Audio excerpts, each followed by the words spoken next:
Thomas had to stay in the siding for the rest of the day. His fire went out and he grew colder and colder. The rain fell more heavily, and what had begun as a splendid day began to turn into a disaster. "I wish I was in my nice warm shed," he said to himself miserably. At last the inspector returned. "Cheer up, Thomas," he said. "You'll be at the museum tomorrow, and they have promised to mend your front end in their workshop." "Thank you, sir," said Thomas, "but if I can't run on rails, how can I get there?" "It's all fixed," replied the inspector cheerfully. "A lorry is coming for you in the morning." Thomas was horrified. "A lorry?" he stammered. "That's right," said the inspector. "It'll be here at 8 o'clock sharp." Thomas slept badly that night.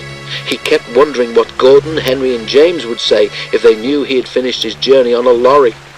He almost thought he could hear them laughing. Next morning, the driver and fireman came early. A diesel shunter came to push Thomas out of his siding and along towards the road, where they found the lorry waiting. A steel cable was fastened to his coupling.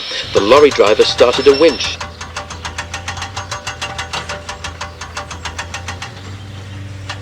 And in no time at all, it seemed, Thomas was perched on the lorry. How undignified, he thought, but he found, as they went along, that he had a marvellous view of the countryside, and time to enjoy it too. But Thomas soon began to feel bored. At last houses began to appear on either side of the road. "Perhaps this is York," thought Thomas hopefully.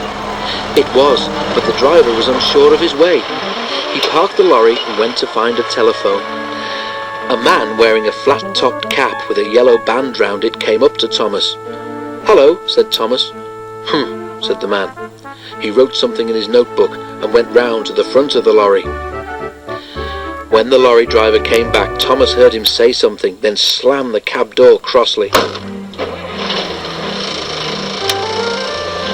Soon they reached a large building with rails running into it. Thomas was unloaded and the lorry drove away. Thomas looked about him. He had arrived. When his driver and fireman came, Thomas told them about the man with the flat cap. They laughed loudly. "How do you do it, Thomas?" spluttered the driver when he could speak. "That will make the fat controller's day.